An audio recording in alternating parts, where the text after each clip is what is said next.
Olá a todos, sou Alexandre de Almeida, acadêmico do curso de graduação de Engenharia Agronômica, e hoje vou apresentar para vocês o trabalho denominado Desenvolvimento Inicial de Espécies Arbóreas e Carbono Orgânico em Solo de Textura Arenosa em Sistema Integrado de Produção.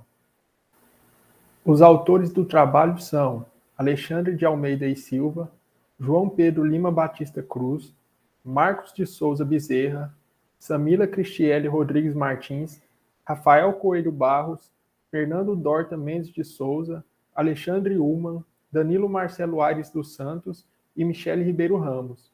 Eu, Alexandre de Almeida, apresentador do trabalho, sou bolsista PIBIC Unitins.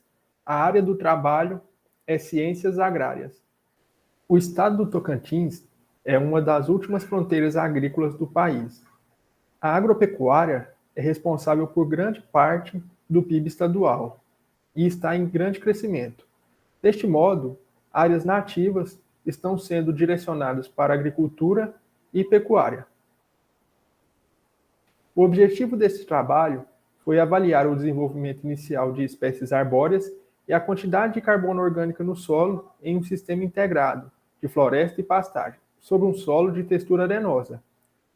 O estudo foi conduzido no Complexo de Ciências Agrárias, CCA, da Universidade Estadual do Tocantins, no município de Palmas, Tocantins. O plantio do capim-maçai, pânico máximo, consorciado com espécies arbóreas, eucalipto, baru e paricá, em neossolo quartzarênico órtico típico, foi realizado em dezembro de 2019. O município de Palmas está inserido no bioma cerrado e possui predominância de solos do tipo arenoso.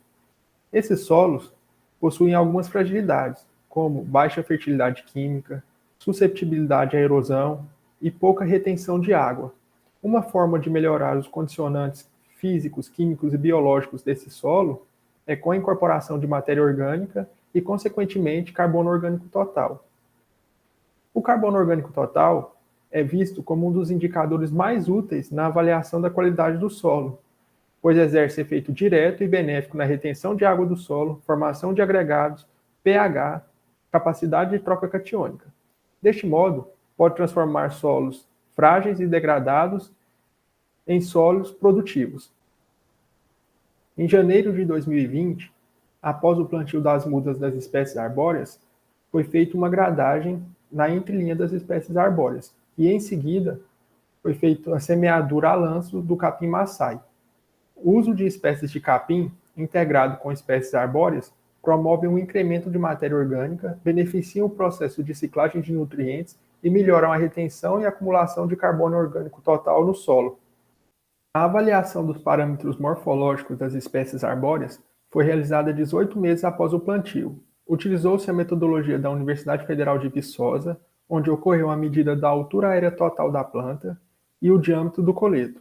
A altura aérea total da planta foi determinada a partir do nível do substrato até a ponta da última folha, com o auxílio de uma régua de 3 metros. E para a mensuração do diâmetro do coleto, foi utilizado um paquímetro digital, onde o diâmetro foi mensurado na altura do solo. Após a coleta dos dados em campos, foi estimado o volume de madeira, por meio de uma equação matemática. Os resultados foram analisados através da estatística descritiva e, para obter os intervalos entre as classes da distribuição das frequências, foi adotado o critério de Sturges. A maioria das plantas de eucalipto apresentaram um diâmetro no coleto de 8 centímetros, uma altura total de 6,8 metros e um volume de madeira de 0,012 metros cúbicos. Verificou-se também uma taxa de sobrevivência em campo acima de 80%, onde de 451 clones, 364 sobreviveram às condições de campo.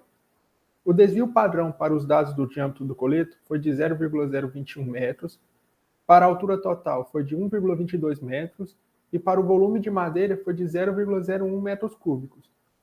O gráfico do diâmetro do coleto do eucalipto apresentou uma distribuição normal. A maioria das plantas avaliadas apresentou um diâmetro de 8 centímetros, sendo o extremo mínimo 3 centímetros e o extremo máximo 14 centímetros.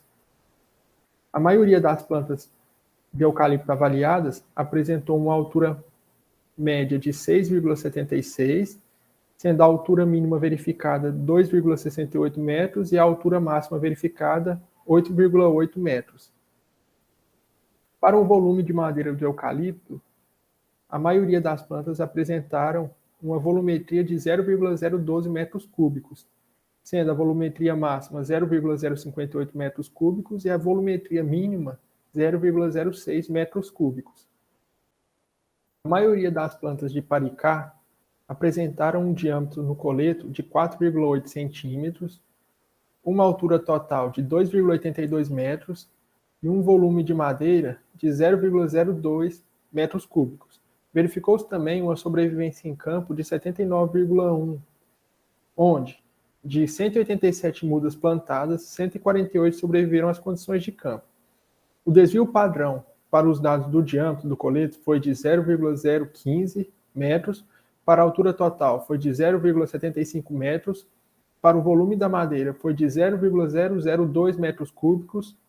Os dados do paricá foram agrupados em 9 classes distintas, de acordo com os critérios de Sturgis. Os gráficos do paricá demonstram que, das 148 plantas sobreviventes, a maioria apresentou um diâmetro de 4,8 centímetros, sendo o extremo mínimo 2,2 centímetros e o extremo máximo 9,1 centímetros. A maioria das plantas de paricá apresentaram uma altura de 2,8 metros. E a maioria das plantas de paricá apresentaram um volume de 0,002 metros cúbicos. As plantas de baru, Dipteris alata, de um total de 107 mudas, apenas 75 sobreviveram às condições de campos após 18 meses, ou seja, a taxa de sobrevivência foi de apenas 70,1%. A distribuição de frequência mostrou que a maioria apresentaram um diâmetro no coleto de 1,5 centímetros e a maioria uma altura total de 89 centímetros. A volumetria de madeira não foi mensurada, devido ao desenvolvimento lento da espécie baru quando comparado com o paricá e eucalipto. 75 plantas de baru foram avaliadas, sendo que 20, a maioria, apresentaram um diâmetro de 1,5 centímetros, onde o diâmetro máximo foi 2,1 centímetros e o diâmetro mínimo foi 0,6 centímetros. A maioria das plantas de baru avaliadas apresentaram uma altura de 89 centímetros, sendo que a altura máxima verificada foi 1,34 metros e a menor altura foi 30 centímetros. Os conteúdos de carbono orgânico total foram baixos. As médias nas profundidades coletadas foram de aproximadamente 0,2%. Os baixos teores de carbono orgânico verificados podem ser devido ao histórico da área, que encontrava-se sob uma pastagem degradada com o cerrado em regeneração. O gráfico demonstra os teores de carbono orgânico verificados na área do experimento quando comparado com os teores de carbono verificados na literatura, sendo ambos coletados em neossolo quartzarênico. O solo da área do experimento apresentou baixa fertilidade química, baixos teores de matéria orgânica e carbono orgânico total. O eucalipto se mostrou uma espécie resistente e adaptada às condições edafoclimáticas do bioma cerrado. A espécie paricá apresentou uma taxa de sobrevivência semelhante a de outros experimentos, enquanto o baru se desenvolveu conforme relatado em outros experimentos. Obrigado.